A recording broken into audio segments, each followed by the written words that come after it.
એ તો આ બધાથી પર હોય. એમ પ્રમુખ સ્વામી મહારાજ સ્વયં અક્ષર બ્રહ્મ ગુણાતીત સંત છે. એમનું અંતર પણ મહારાજ જેવું છે. લેશ માત્ર કોઈના પ્રત્યે એમને રાગદ્વેષ નથી. સ્વામીશ્રી એક વખત મુંબઈમાં હતા અને તે વખતે અમદાવાદથી ટ્રેનમાં બેસી અને બધા આ વિદ્વાન સંતો રસિક વિહારી સ્વામી, કદાચ પ્રભુચરણ સ્વામી સાથે હશે, ભક્તિસાગર સ્વામીને બધા 1991ની સાલમાં લગભગ ત્યાં મુંબઈ પરીક્ષા આપવા માટે ગયા હશે.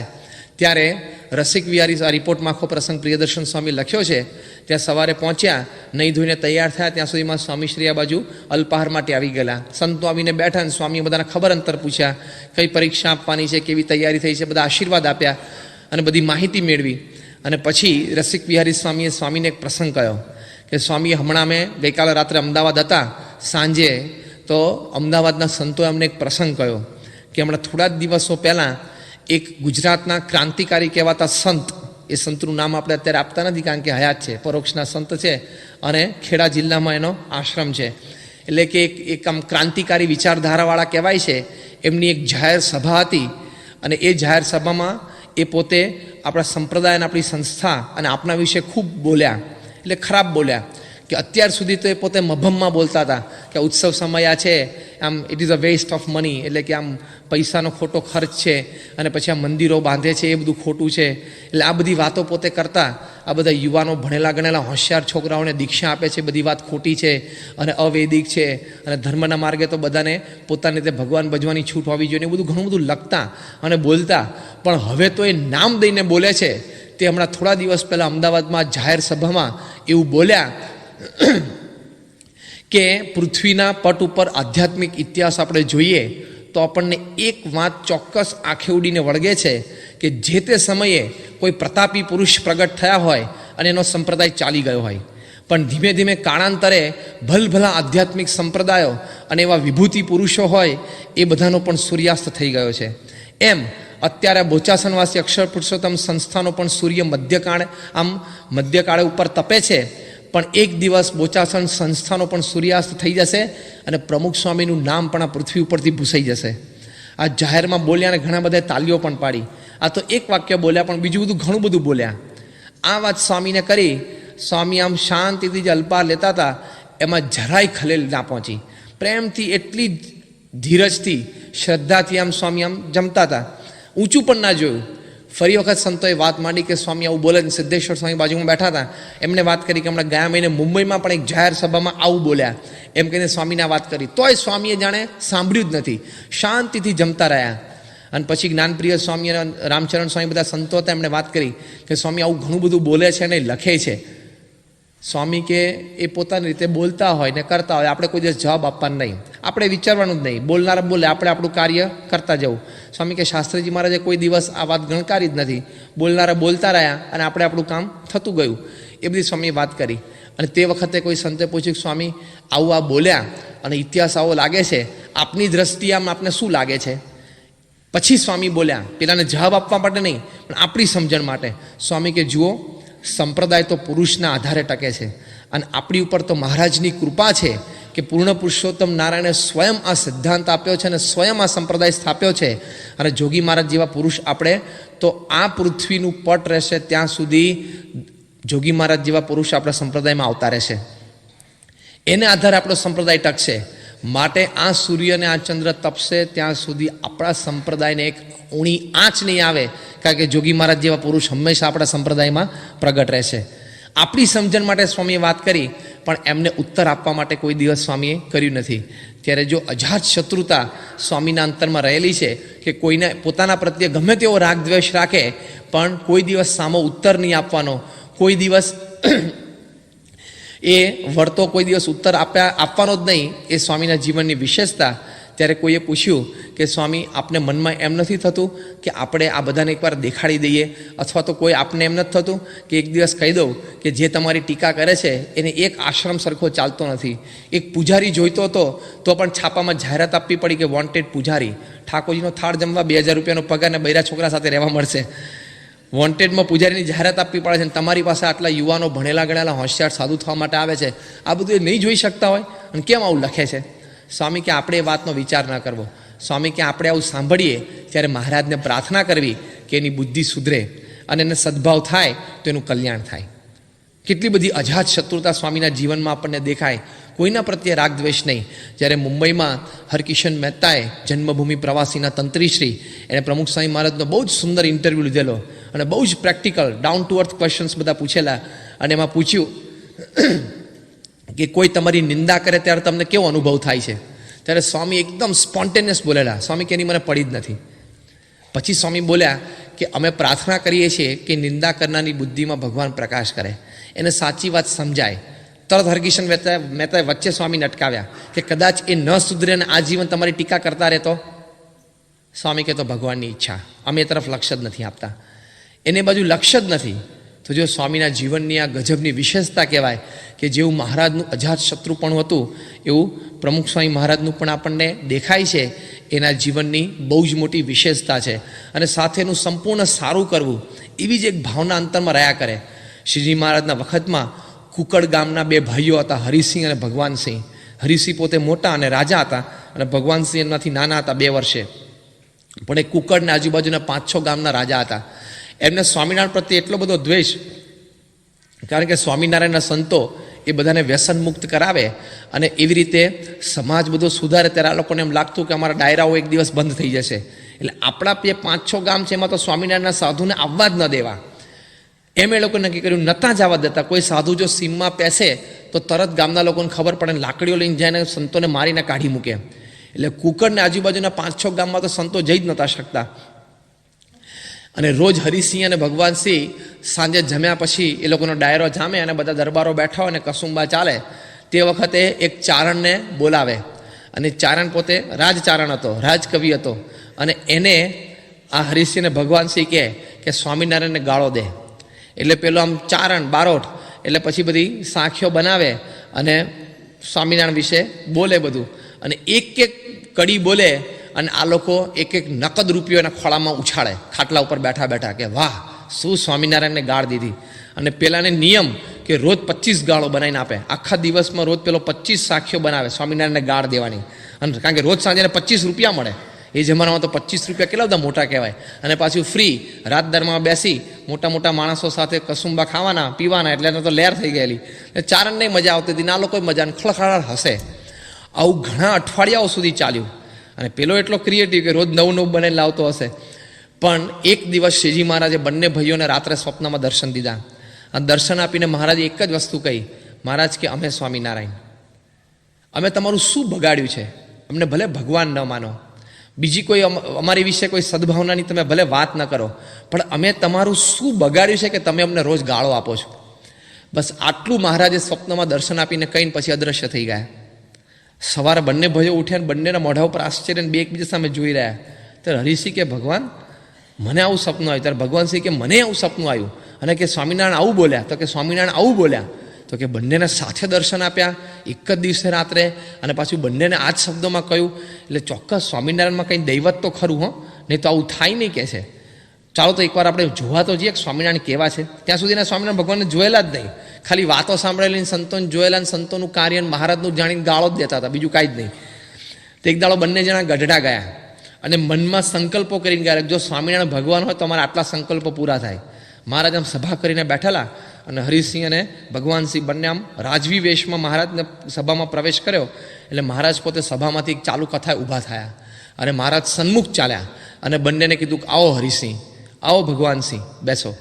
પહેલો સંકલ્પ પૂરો થયો કે સ્વામિનારાયણ સભા કરીને બેઠા હોય, ઊભા થઈને સ્વયં અમને લેવા માટે આવે અને સભામાં અમને નામ દઈને બોલાવીને અમારો હાથ પકડીને અમને આગળ બેસાડે તો અમે માનીએ કે ભગવાન છે. આવો તો હજી પહેલો સંકલ્પ પૂરો થયો. અને પછી પાછા મહારાજ કથા કરવા બેઠા. ત્યાં વળી ગુજરાતથી કોઈ હરિભક્ત આવ્યા હશે, એ ગુલાબનો હાર લઈને આવેલા અને મહારાજને સભામાં આગળ આવીને ગુલાબનો હાર પહેરાવ્યો. એ મહારાજે ગુલાબનો હાર કાઢી અને મહારાજે હરિસિંહને નામદયથી બોલાવ્યા. મહારાજ કે આવો. એટલે હરિસિંહ આગળ આવે ને મહારાજે એમને હાર પહેરાવ્યો. એટલે બીજો સંકલ્પ પૂરો થયો. અને પછી સભા પૂરી થઈ, બધાને મળ્યા અને મહારાજે બંનેને મળ્યા.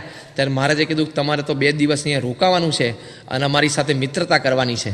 ત્યારે એનો ત્રીજો સંકલ્પ પૂરો થયો કે ત્રીજો સંકલ્પ એ હતો કે સ્વામિનારાયણ અમને આગ્રહ કરી અને 2 દિવસ રોકાવાનું કહે અને અમને મિત્ર તરીકે જો સ્વીકારે તો સ્વામિનારાયણ ભગવાન સાચા. આ ત્રણેય સંકલ્પો મહારાજે પૂરા કર્યા અને મહારાજે પછી 2 દિવસ એમને રાખ્યા. ખૂબ કથા વાર્તાનો લાભ આપ્યો અને મુક્તાનંદ સ્વામીને પણ કહ્યું કે તમે પણ હરિસિંહ અને ભગવાનસિંહના મારા મહિમાની વાતો કરજો. એટલે મુક્તાનંદ સ્વામીને બ્રહ્માનંદ સ્વામી બધા સંતોએ પણ ખૂબ આ બંને રાજવીઓ અને મહારાજના મહિમાની વાતો કરી. બંને 2 દિવસના અંતે સત્સંગી થયા. બધા જ જાતના વ્યસન અને ફેલ ફતુર બધા મહારાજ પાસે મૂક્યા અને કુકળ ગામમાં બધો સત્સંગ શરૂ થયો. તો જો આવી રીતે કેટલા બધા અજાત શત્રુ કહેવાય કે પોતાને જે ગાળો દેતા એમના પ્રત્યે પણ મહારાજને કોઈ જેવો કુભાવ નહીં, બલકે એનું સારું થાય, એનું કલ્યાણ થાય, એની સાથે મિત્રતા શ્રીજી મહારાજે કેળવી. તો જો આ મહારાજની વિશેષતા હતી. પ્રમુખ સ્વામી મહારાજ મુંબઈમાં હતા, એક વખત ખૂબ બીમાર હતા. તે વખતે ત્યાં એક બહુ જ પાવરફુલ સેન્ટ્રલ કેબિનેટ મિનિસ્ટર કોંગ્રેસના હતા, એ સ્વામીશ્રીને મળવા માટે આવ્યા. અને તે વખતે તે પ્લાનિંગ કમિશન ઓફ ઇન્ડિયામાં પ્રાઇમ મિનિસ્ટરની ડિરેક્ટ ચેરમેનશીપ નીચે 5 મેમ્બરની જે એક્ઝિક્યુટિવ કમિટી હોય એમાં પણ હતા. એટલે કોઈ પણ રેવન્યુ, એટલે ભારતમાં જે પણ નાણું છે એ કયા ક્ષેત્રમાં કેટલું વાપરવું દર વર્ષે એ આ કમિટી નક્કી કરે. બહુ જ પાવરફુલ પોઝિશનમાં હતા. અને એમને થોડું મનમાં એમ હતું કે આ પ્રમુખ સ્વામી મહારાજ આ યુવાન ડૉક્ટર્સ, એન્જિનિયર્સ, ચાર્ટર્ડ એકાઉન્ટન્ટ્સ બધાને સાધુ બનાવે છે તો સમાજમાં બહુ મોટી ખોટ પડે છે. હવે જે છે એને નોકરી નથી મળતી. ખોટ શેની વાત છે? જે બધા છે એમને ફરે છે. પહેલાં એને નોકરી અપાવો, પહેલાં એનું ઘરનું કંઈક સાચવો, પછી આ બીજા જે થાય છે એવા જે 5, 15, 25, 50 છે એની પછી ચિંતા કરો. પણ એવું એમને મનમાં લોકોએ ઠસાવી દીધેલું અને જરા સત્તાનો તોર હોય જરા મનમાં અને આવી ચડ્યા અને સ્વામીને જબરજસ્ત ખખડાવવા માંડ્યા. હવે સ્વામી બીમાર હતા અને સ્વામી એમને મળવા માટે ઊભા થયા અને એમને બોલવાનું શરૂ કર્યું. સ્વામી એમને ચેર ઓફર કરી પણ એ તો ગણકાર્યું જ નહીં. હવે એ ના બેઠેલા સ્વામી પણ ઊભા રહ્યા. વચ્ચે 2 મિનિટ સ્વામી ઊભા રહ્યા. સ્વામીને તરત ભીતનો ટેકો લેવો પડ્યો. સ્વામીના ચહેરા ઉપર માંદગી દેખાય પણ પેલા જરા આક્રોશ લઈને આવેલા, એટલો બધો આક્રોશ સ્વામી ઉપર ઠલાવ્યો કે તમને, અને ત્યાં સુધી કે તમારામાં બુદ્ધિ નથી, તમે લોકો ભણેલા અભણ સાધુઓ છો, તમને ખબર નથી કે આધ્યાત્મ માર્ગ શું હોય, કે અમને પૂછીને કરતાં અમને ખબર પડે. અમે આખા ભારતનું પ્લાનિંગ કરીએ છીએ, તમારી એક નાની સંસ્થાનું પ્લાનિંગ ના કરી શકીએ? તમને આવો વિચાર નથી આવતો કે આ ભણેલા યુવાનોને સાધુ બનાવો છો? તમને કોઈ હક જ નથી. કોણે તમને હક આપી દીધો આ બધાને સાધુ કરવાનો? દીક્ષા આપવાનો અધિકાર તમને આપ્યો કોણે કહે છે? એ બધું સ્વામીને કહેવા માંડ્યા. હવે એની જગ્યાએ આપણે હોઈએ તો શું કહીએ? વી શો હિમ ધ ડોર, કે જો પેલો દરવાજો છે ને એ ખોલીને જતો રહેતું. અને તો આપણને ગુસ્સો આવી જાય કે who are you to tell me, તું કોણ વળી મને કહેનાર? ચાલ ઉપર સીધું આપણે કહી દઈએ ને, મારો સંપ્રદાય છે, મારી સંસ્થા છે અને હું કરું છું, અને હું જેને કરતો તું તારે ના પાડ્યું ના પાડ, એ તારું માને તું લઈ જજે, મારું માને મારી પાસે આવશે, જાને કહી દઈએ આપણે. મને તો સ્વામી એકદમ આમ સાંભળે, વિવેક સાગર સ્વામી બાજુમાં હતા ને એમ, અને કોઈ પણ આમ આપણે તો આમ એકદમ વિવેક સાગર એકદમ ફ્યુરિયસ થઈ ગયા. અને વિવેક સાગર સાહેબ 2 વખત વચ્ચે બોલવા ગયા, સ્વામી એમને રોક્યા. સ્વામી હાથ પકડ્યા, સ્વામી કે રહેવા દો, વાત ના કર, એને ઠલવી લેવા દો. અને પછી બહુ જ બોલ્યા અને પછી બીજી વખત રિપીટ કર્યું, થોડું મેટર ત્રીજી વખત રિપીટ કર્યું. સ્વામી આપણે લગભગ 45 મિનિટથી 1 કલાક સુધી નોન સ્ટોપ ફાયરિંગ એમને સ્વામીને કર્યું. વિવેક સાગર સ્વામી તમે ધુઆ ફુઆ થઈ ગયા. બાપા વિવેક સાગર સ્વામી 2 જ હતા રૂમમાં. વિવેક સાગર સ્વામી કીધું મને એમ થયું કે હમણાં પકડીને બહાર નાખી દઉં, પણ સ્વામી એકદમ કંટ્રોલમાં હોય, સ્વામી એકદમ પેશન્ટ, અને સ્વામી ના પાડી, સ્વામી કે તમે ના બોલશો વચ્ચે, તમે વિવેક સાગર સ્વામી કંઈ બોલી ના શક્યા. અને પછી જતા રહ્યા. વિવેક સાગર સ્વામી કે આવા લોકો આમ ચાલે છે, તમે કીધું આમ ને. સ્વામી કે મનમાં બધું લઈને આવ્યા હતા, ઠાલવી લીધું. આપણે આત્મા છીએ, આપણે અક્ષર છીએ, આ દેહ આપણે છે નહીં, દેહને કહીએ, આત્માને ક્યાં કહીએ? સમજણ, શાંત. સ્વામી બેઠા હતા. પણ 1988ની સાલમાં જ્યારે પ્રમુખ સ્વામી મહારાજની જન્મ જયંતિ 68મી ત્યાં નૈરોબી ઉજવાઈ, ત્યારે ત્યાં સભામાં સ્વામીશ્રી બેઠા હતા. બધા સદગુરુ સંતોને મહાનુભાવ હતા. અને તે વખતે આ વ્યક્તિ ત્યાં નૈરોબીમાં હતી અને એમને ખબર પડી કે પ્રમુખ સ્વામી મહારાજની હાજરીમાં ઘણા બધા ગુજરાતીઓ ભેગા થવાના છે. અને આ વ્યક્તિ પોતે ગુજરાતી, આટલા બધા ગુજરાતી એનઆરઆઈસ બધા ત્યાં ભેગા થવાના છે. તેની 2-3 મોટા સ્પેશિયલ પ્રોજેક્ટ્સ એમના પર્સનલ ટ્રસ્ટના હતા. એની ઈચ્છા હતી કે એની માટે થોડું ડોનેશન્સ કલેક્ટ થાય, એટલે એ સભામાં જઈને અપીલ કરું. એટલે સભામાં આવ્યા અને જ્યારે તે વખતે 88માં આવ્યા ત્યારે હી વોઝ નો બડી. એક પ્રશ્ન મોટો થઈ ગયો, એના લીધે એમને પ્લાનિંગ કમિશનમાંથી પણ રિઝાઇન થવું પડ્યું, એઝ કેબિનેટ મિનિસ્ટર પણ રિઝાઇન થવું પડ્યું.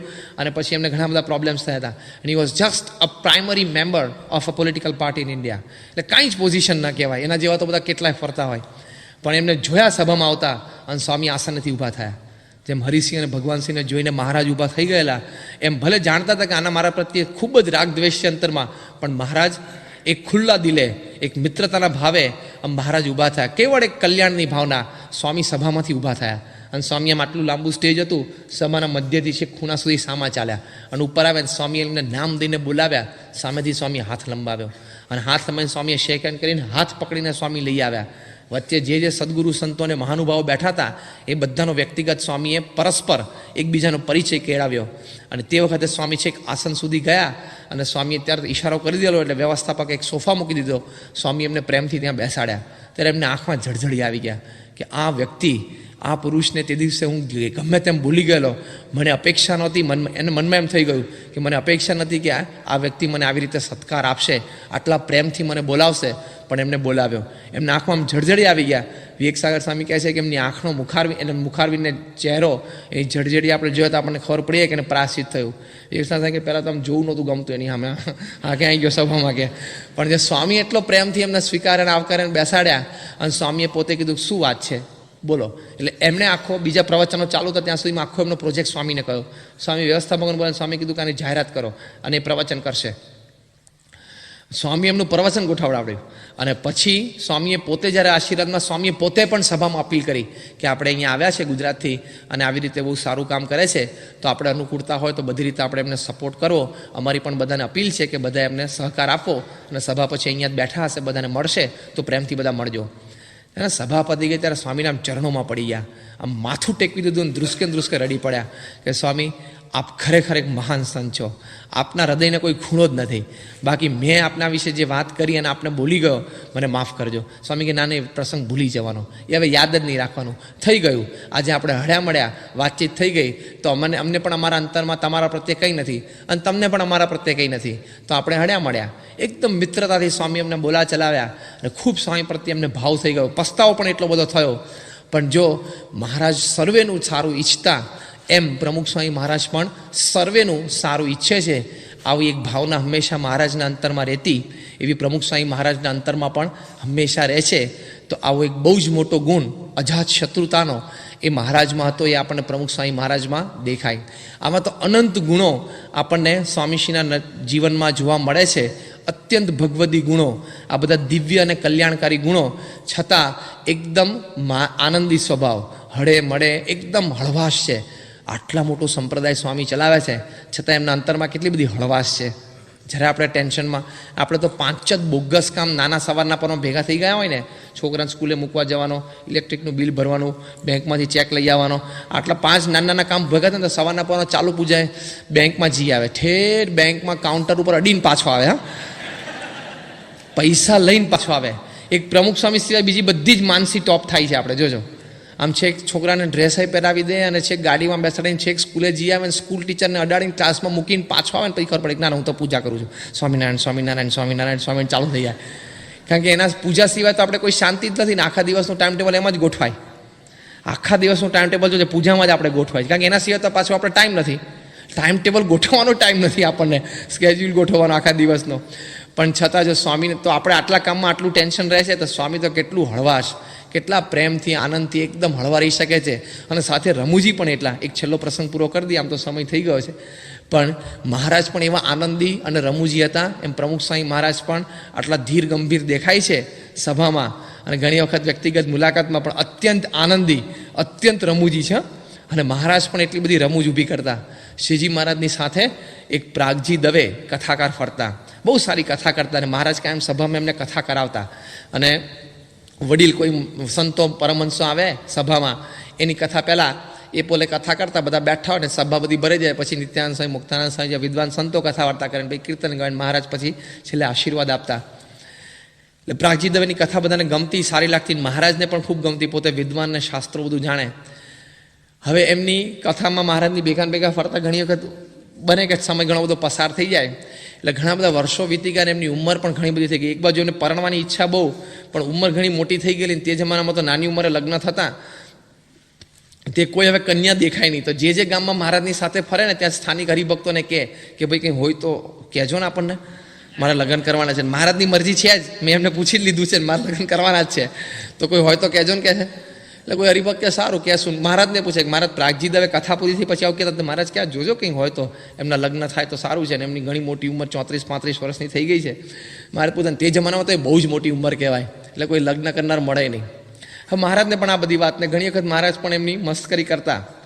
હવે એક વખત છે ને ગઢડામાં પારાયણની પૂર્ણાવતી થઈ અને મહારાજે દાદા ખાચર પાસે 50 રૂપિયા પૂર્ણાવતીના ભેટ રૂપે મુકાવ્યા અને બહુ રાજી થયા, કારણ કે ભાગવતની પારાયણ 1 મહિના સુધી પ્રાગજી દવે કરેલી. એ બધા હરિભક્તોએ પૂજન કર્યું, દાદા ખાચરે વિશેષ ભેટ મૂકીને પોતે બહુ રાજી થયા. 50 રૂપિયા એટલે બહુ મોટી વસ્તુ કહેવાય. મહારાજના વખતમાં 11 રૂપિયા તોલો સોનું હતું, 50 રૂપિયામાં એટલે 5 તોલા સોનું થયું. કેટલી બધી મોટી રકમ ભેટમાં મુકાવડાવી, રાજી થયા. અને પછી મહારાજ ઊભા થઈને સભામાંથી આવતા હતા, ત્યાં શેખજીને આવતા જોયા. મહારાજ કે શેખજી, શું તમે આ 1 મહિના સુધી ભાગવતની પારાયણ આટલી સરસ પ્રાગજી દવે કરીને તમે આજે નહીં? કે મહારાજ જવા દો ને, આ બધું કેટલું કામ વેપાર ને બધું થઈ ગયું ને બધું રહી ગયું. મહારાજ કે તમે આવી જવાના હતા ને આવ્યા નહીં? તો કે મહારાજ આવું બધું થયું. એ બધું વાર્તાલાપ ચાલતો, ત્યાં પ્રાગજી દવે નજીક આવ્યા અને મહારાજ એક બાજુ શેખજીને જોઈને એક બાજુ પ્રાગજી દવેને જોઈને એટલે મહારાજને કંઈક ક્લિક થયું. એટલે મહારાજે આમ ગોળ ફરીને શેખજીની સામે આમ આંખ મિચકારી, આમ સહેજ આમ આંખ મારી. એટલે શેખજીને ખબર પડી ગઈ મહારાજ જરા મસ્તીના મૂડમાં છે. એટલે મહારાજ કે શેખજી, તમારા બીવી કેટલી? તમારે બીબી કેટલી? હવે આ તો મુસ્લિમ એટલે એક કરતાં વધારે હોય પણ શકે. એટલે શેખજી કે મહારાજ મારે 2 બીબી. મહારાજ કે તમારી ઉંમર કેટલી? તો કે મહારાજ મારી ઉંમર 40. મહારાજ કે તમારી 2 બીબી નહીં? તો એકની 37 ને એકની 32 કે. મહારાજ કે આમ અમારી એક આજ્ઞા તમે પાડશો? તો કે મહારાજ 100%, આપની આજ્ઞા હોય ને આપ રાજી થઈને કહેતો શું કામ ના પાડું? મહારાજ કે એમ કરો ને, એક બીવી પ્રાગજી દવેને આપી દો ને. એક બીવી પ્રાગજી દવેને આપી દો ને કે. એટલે પ્રાગજી દવે આ બાજુ બાબા સાંભળતા હતા એટલે જેને આમ ફોર્મમાં આવી ગયા, ગોઠવાઈ ગયું, ગોઠવાતું લાગે છે કે છે. મહારાજ કે પ્રાગજી, પછી આ શેખજી એમ કહે છે કે હું તો એક બીવી આપી દઉં, એ તો હા પાડે છે અમારી આજ્ઞામાં, તો તમને અનુકૂળ છે ને? કે હા મહારાજ, પ્રેમથી હું જોઈ આવું અને 2માંથી જે અનુકૂળ હોય હું સિલેક્ટ કરી આવું કે છે. એટલે મહારાજ કે શેખજીને, ભાઈ તમને મંજૂર છે 2માંથી જે સિલેક્ટ કરે? શેખજી કે મહારાજ મને મંજૂર, કારણ કે શેખજી જાણતા કે મહારાજ તો ખાલી આંખ મિચકારી મસ્કરી કરતા હતા. મને મંજૂર છે. મહારાજ કે પ્રાગજીને કે સારું તો જઈ આવજો ઘરે. કે ના ના મહારાજ હું જઈ આવીશ, કે એમાં શું કે અત્યારે ચાલું ચાલો કે. શેખજીને કે ચાલો અત્યારે ઘેર કે આપણે. તે મહારાજ ફિક્સમાં મૂકાઈ ગયા. મહારાજ કે આપણને એમ કહેતો કોઈકની પરણેલી સ્ત્રી હશે ના પાડશે, અને મુસ્લિમ છે મુસલમાન ના પાડશે, હવે આ પાડીને બેઠા. તે મહારાજે સ્ટેપ 2, મહારાજ કે શેખજી અમે તમારા ઘરે જમવા માટે આવ્યા અને રસોઈ બહુ સરસ બનેલી, અને ત્યારે અમે તમને પૂછ્યું કે રસોઈ બહુ સરસ બની છે, કોણે બનાવી? ત્યારે તમે કહ્યું કે મેં બનાવી. ત્યારે મેં તમને ખબર છે પૂછેલું કે તમારા ઘરમાં 2 બીવી છે ને તમારે રસોઈ બનાવવી પડે છે? ત્યારે તમે મને એમ કહેલું કે 2 બીવી છે પણ 2માંથી એકને રાંધતા નથી આવડતું એટલે મારે બનાવવી પડે છે, એવું તમે કહેલું કે નહીં? શેખજી સમજે કે હા મહારાજ મેં કહેલું. મહારાજ પ્રાગજીને કે જો આવું છે 2માંથી એકને રાંધતા આવડતું નથી અને તમે લઈને ઘરે આવશો એને તો રસોઈ શેખજી અત્યારે બનાવી આપે છે, તમારે રસોઈ બનાવી આપવી પડશે. પ્રાગજી કે મહારાજ શેખજી એટલું કરે છે તો હું નહીં કરું કે?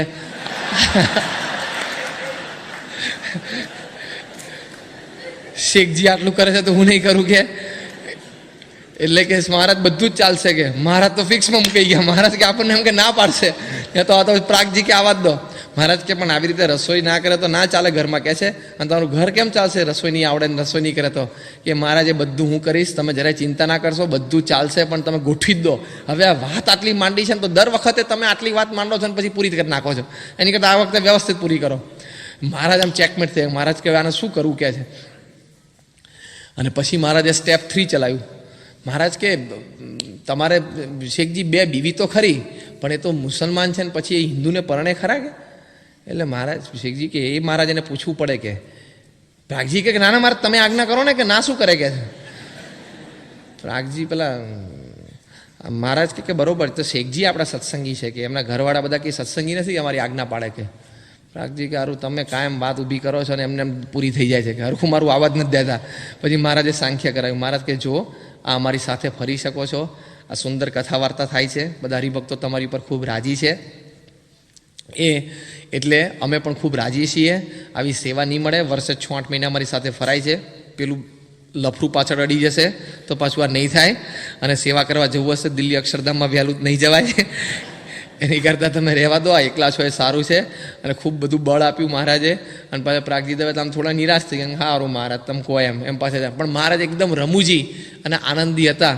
એમ સ્વામીશ્રી પણ એકદમ રમૂજી, એકદમ આનંદી. શોર્ટ મેનો પ્રસંગ કહી દઉં, આમ તો 10 ને 5 થઈ ગઈ છે, 2 મિનિટમાં કહી દઉં. ઘણા બધા પ્રસંગોમાં સ્વામી એકદમ આનંદી, એકદમ રમૂજી અને પ્રેમથી ઘણી વખત બધી વાત કરતા હોય છે. સ્વામી ત્યાં રાજકોટમાં હતા 19મી ફેબ્રુઆરી 1995, 19-20-21 3 દિવસ રહેલા. અને સ્વામી પછી ત્યાં 21મી તારીખે સવારે સ્વામી નીકળતા હતા ગોંડલ જવા માટે. તે વખતે આમ છેલ્લે બાથરૂમમાંથી ફ્રેશ થઈને સ્વામી આમ બેડરૂમમાં આવ્યા ત્યાં સેવક સંતે હાથમાં ગાતર્યું આપ્યું, સ્વામી મોડતા હતા ને તે વખતે અગત્યનો એક ફોન આવે, સ્વામીને વાત કરી કે સ્વામી આ ફોન છે. અને સ્વામી કે સ્વામી હાથમાં ફોન લીધો અને સામેથી યુવક છે આપણો અમેરિકાથી, એક એને બાબાને વાત કરી, સ્વામી મારા મધરધામમાં ગયા. સ્વામી કે તો બધી તે વાત કરી, બધું અસ્થિર બધું પતી ગયું, તો કે આ બધું વિધિ પતી ગઈ, પણ કે બાપા પ્રશ્ન થયો. સ્વામી કે શું પ્રશ્ન થયો? કે સ્વામીજી તો મધરધામમાં ગયા 10 જ દિવસ થયા છે અને બાપુજી એમ કહે છે કે મારે ફરી વખત લગ્ન કરવા છે. સ્વામી કે ના હોય કે છે કે 10 જ દિવસ તો નથી, ક્યાં એમને બીજા લગ્ન કરવા છે? અને કે સ્વામી કે લગ્ન કરવા પણ સામે મળવું જોઈએ ને કે છે. એ કે સ્વામી એમને બધું શોધી રાખ્યું છે, એને એ તો કરી જ નાખવાના લગ્ન. આ તો હું તમને માહિતી આપું છું, એ તો જુદા બીજા ઘરમાં રહેવા ગયા, ત્યાં રહેતા હતા અને ત્યાં લગ્ન થશે. આ તો મેં તમને સ્વામી કે ના ફોન, એટલે કે સ્વામી કે એ તો બીજા ઘરે છે, કે બીજા મકાને છે, અહીં નથી. સ્વામી તને સ્વામી એકદમ ફોર્મમાં આવી ગયા. સ્વામી કે કંઈ કરવાની જરૂર નથી ને આપણે હવે આ મોટી ઉંમર થઈ ગઈ ને ગઈઢા થઈ ગયા ને હવે 5-10 વર્ષ જીવમાં હું બીજી જરૂર છે ને ભગવાનનું ભજન કરવાનું, સેવા ભક્તિ કરવાની. સ્વામી કે પણ કે બાપા હું બધું સમજું. પહેલાં સ્વામી એની ઉપર વાર કરવા માંડ્યા કે સ્વામી બધું સમજું છું, પણ આ તો બાપુજી આવું કહે છે. સ્વામી કહેતા હું અત્યારે ગોંડલ જઉં છું અને કલાકમાં ગોંડલ પહોંચીશ, કલાક પછી મને ફોન કરે એવું કહે છે. કારણ કે બાપા નહીં કરે. સ્વામી કે ના શું કરે કે એને કહેજો મને ફોન કરે કે. અને કે સ્વામી એમ પાવરથી જરા બોલ્યા એટલે ફરી ફોન મૂકીને સ્વામી એમ બળાપો કાઢવા માંડ્યા. અને સ્વામી એકદમ ફોર્મમાં આવીને કે સ્વામી ખબર નહીં લોકોને કેમનું પૈણું પડે છે, કે 65 વર્ષે પૈણું પડે છે, મારે ફરક હતું મૂળ છે. સ્વામી કે એક તો હાથમાં લાકડી છે અને પછી એમ સ્વામી અમે એક્શન કરી બહુ જ રમૂજી એક્શન કરેલી, હાથમાં લાકડી લાખીને સ્વામી આમ ચાલતા ચાલતા સભામાં આવે અને એ પાછું આ ઉંમરે બીજી વખત પૈણવું છે. સ્વામી કે પેલી શું કહેવત છે? એટલે કે કોક બોલો ગરડી ઘોડીને લાલ લગામ. સ્વામી કે હા એ આમ તાદરસ ફોન ઉપર જોયું કે. અને પછી સ્વામી જે હસ્યા છે, જે હશે જબરદસ્ત હસ્યા. સ્વામી કે લોકોને આવું ગાન પણ ઉપડે છે, જે એક્શન ને બધું સ્વામી કરેલું ને અત્યંત રમૂજી. અને સ્વામી ત્યાં ગોંડલ પહોંચ્યા અને કલાક પછી પેલાનો ફોન આવ્યો, કારણ કે સ્વામી આજ્ઞા કરી હતી એટલે આમ સ્વામી સાથે જોડાણ સત્સંગી, એટલે ફોન તો આવ્યો બાપા સ્વામી કે મને સમાચાર મળે ને તમારા દીકરાએ સમાચાર આપ્યા કે તમારે બીજી વખત લગ્ન કરવા છે. પોઈન્ટ બ્લેન્ક રહે છે. સ્વામી તો પૂછ્યું તો પેલા આમ ધ્રુત કે હા હા સ્વામી મારી ઈચ્છા છે. સ્વામી કે હા બોલતા શરમ નથી આવતી કે? અને જોગી મહારાજની આટલી સેવા કરી છે, ના ઉંમરે બીજી વખત પરણવું છે, આજ્ઞા જ છે, પરણવાનું જ નથી કે. પણ કે સ્વામી કે પણ કશું જ નહીં. એમ કરો આ ફોન મૂકી અને તાત્કાલિક તમે ટિકિટ કઢાવો, મને 2 દિવસ પછી ગોંડલ મળો, ઇન્ડિયા આવી જાઓ પાછા, અમેરિકા આપણે રહેવું જ નથી કે, અમેરિકા રહેવું જ નથી, પાછા આવી જ જાઓ. અને પાછા બોલાવી લીધા ને અત્યારે કરી મંદિરમાં પ્રેમથી બિચારા પૂજારી તરીકે સેવા કરે છે હજી.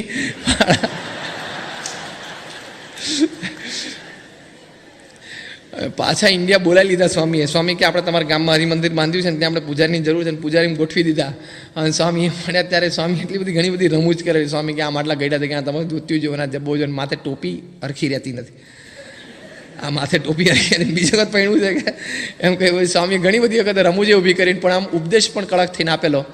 પણ આવું ઘણી વખત બનતું હોય છે. સારંગપુરના બધા સંતો આમ વાજિંત્ર હાર્મોનિયમને તબલા વગાડવા બેઠા, સ્વામી આમ જમતા જમતા જોઈ રહ્યા. સ્વામી કેમ નહીં, આટલા બધા ઇન્સ્ટ્રુમેન્ટ આટલા બધા એક સાથે વાગે ને એટલે શું કહેવાય, પેલું શું કહેવાય એમ સ્વામી પૂછવા માંડે. એટલે કોઈ કીધું સ્વામી ઓર્કેસ્ટ્રા કહેવાય. સ્વામી કે હા એ ઓર્કે છે કે હા એ ચાલે છે. સ્વામી કે આમાં છે ને સામે એક જણો લાકડી હલાવનારો હોય કે, એ લાકડી હલાવે ને તો આ બધા બરોબર વગાડે, તો વગાડે નહીં.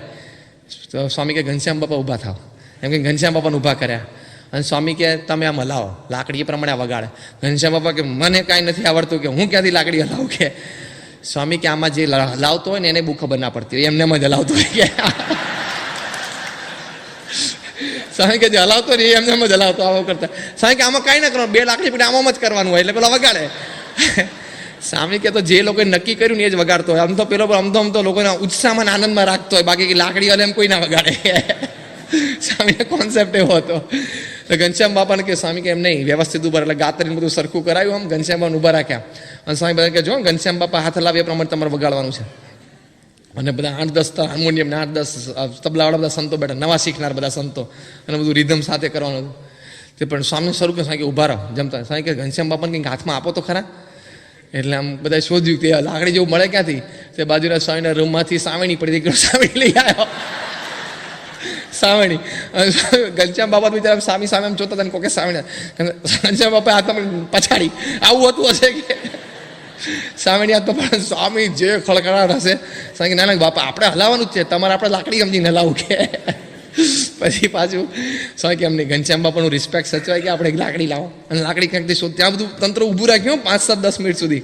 અને લાકડી આપીને સ્વામી ઘનશ્યામ બાપાને હલાયા આમ 2-4 વખત. આમ સ્વામી કે હવે તબલા શરૂ કર્યું. પેલા લોકો જે વગાડ્યું એ જ વગાડ્યું. અને સ્વામી જોઈને જે હશે મોઢામાં કોળિયો ચાવી ના શકે, પેટ એટલું ઉછળે, એમની આંખમાંથી એટલું બધું પાણી જાય, જે હસતા હતા. અને પછી ઘનશ્યામ બાપા 2-4 વાર લઈને થાકી ગયા. સ્વામી કે એમ નહીં, આ લોકો જ્યાં સુધી વગાડે ત્યાં સુધી તમારે ચલાવવાનું. ઘનશ્યામ બાપા કે ઓ મેલ્યું લો કે મેલ્યું કે મારે નથી હલાવ કે આ થાકી જાય કે છે ખબર છે. અને તોય સ્વામીએ અડધો કલાક જમ્યા ત્યાં સુધી ઊભા રાખ્યા ઘનશ્યામ બાપાને. ત્યાં મલાવડાયું. પણ સ્વામી આવી બધી રમૂજ ઊભી કરતા હોય છે ઘણી વખત, પણ એ આનંદ માટે એકદમ આટલા હળવાય પોતે રહી શકે. સ્વામી જાણે કે ઘનશ્યામ બાપાને કડવું તો ફાવતું નથી, એમાં લીમડાનો રસ તો ફાવે જ નહીં. પણ ચૈત્ર સુદ પડવો આવે એટલે સ્વામીને 5-7 દિવસ સુધી પેલો થોડો લીમડો પાય. અને પણ એક ભારે ચરિત્ર છે સ્વામી. તમે લીમડો પીવા જો ને પછી એમનું જે મોઢું થાય છે ને, તમને એમ થાય કે સ્વામી એટલું કડવું લાગ્યું છે, પરાણે પીતા એવું લાગે. તો સ્વામીને બધાની ઈચ્છાથી ઘનશ્યામ બાપાને પીવડાય, પણ એમ ઘનશ્યામ બાપા પીવે નહીં કડવો લીમડાનો રસ. તો સ્વામીને ભેળવવા પડે અંદર. એટલે સ્વામીને કહી રાખ્યું સંતો સ્વામી આપણે ઘનશ્યામ બાપાને આખો ગ્લાસ પીવડાવી દેવો છે, પણ તમારા કાર્યક્રમમાં ભળવું પડે. સ્વામી કે વાંધો નહીં, હું ભળી જાઉં, શું કરવાનું છે કે. એટલે સ્વામી સમજાવી દીધું. અને સ્વામી બરોબર નાસ્તો કરવા બેઠા ને પેલું આમ પહેલાં જ પીધું. ચૈત્ર સુદ પડવો હતો ને આમ લીમડો.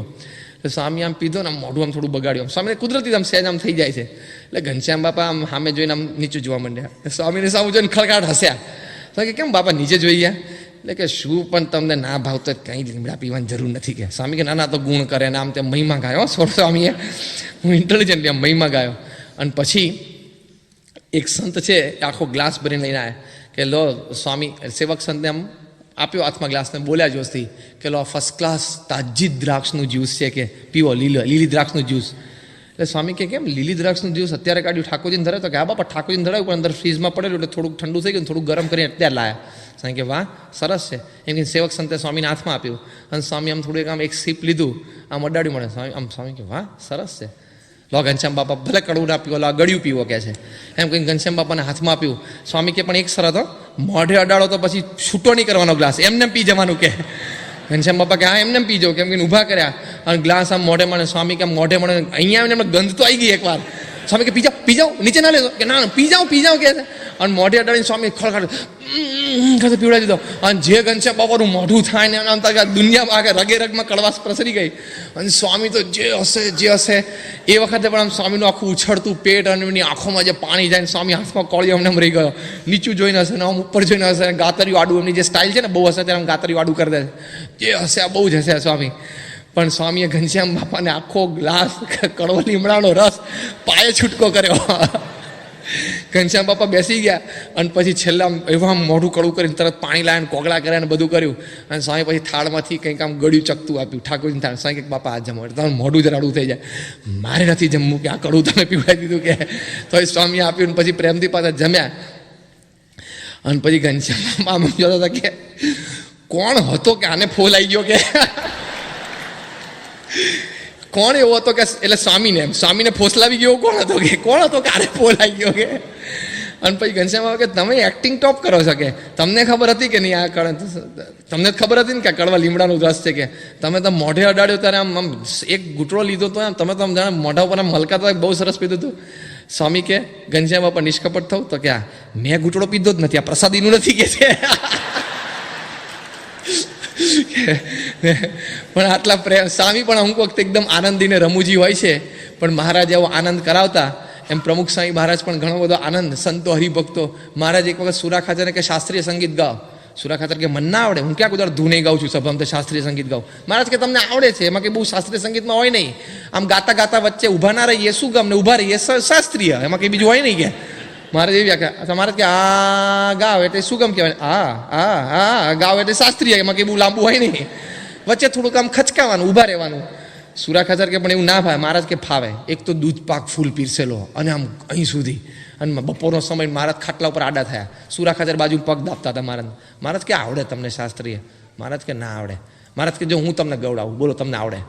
તો કે આ મહારાજ કે તમારું આ પેલું શું કહેવાય ને અંગરખું એ ઊંચું કરો ને આંખ બંધ કરી દો કે, અને શ્વાસ ભરી લો અંદર. તો કે આ ઊંચું કરીને શ્વાસ ભરી દીધો. અને મહારાજે સૂતા પડખું ફરી જમણા પગનો અંગૂઠો સુરા ખાચરની ડૂટીમાં ભરાયો. અને મહારાજ કે હવે ગાવતો. એટલે મહારાજ કે ખાલી આ તો કરો. એટલે આમ સુરા ખાચર આ શરૂ કર્યું. એટલે મહારાજે ગોદા માર્યા બે ચાર. એટલે આ મહારાજ કે આ શાસ્ત્રી, આમાં કંઈ બહુ હોય નહીં, આટલું જ હોય.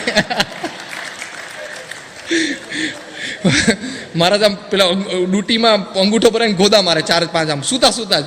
પેલા બિચારા આ થઈ જાય. મહારાજ કે આ શાસ્ત્રીય સંગીત, આમાં કંઈ બીજું ગાનારા બધા આટલું જ કરે છે કે પણ એકદમ રમૂજ, પણ એકદમ આનંદી અને રમૂજી મહારાજ હતા. એવા આજે પ્રમુખ સ્વામી મહારાજ આપણને દેખાય. આવા તો અનંત ગુણો છે, આપણે વાતો કરશું.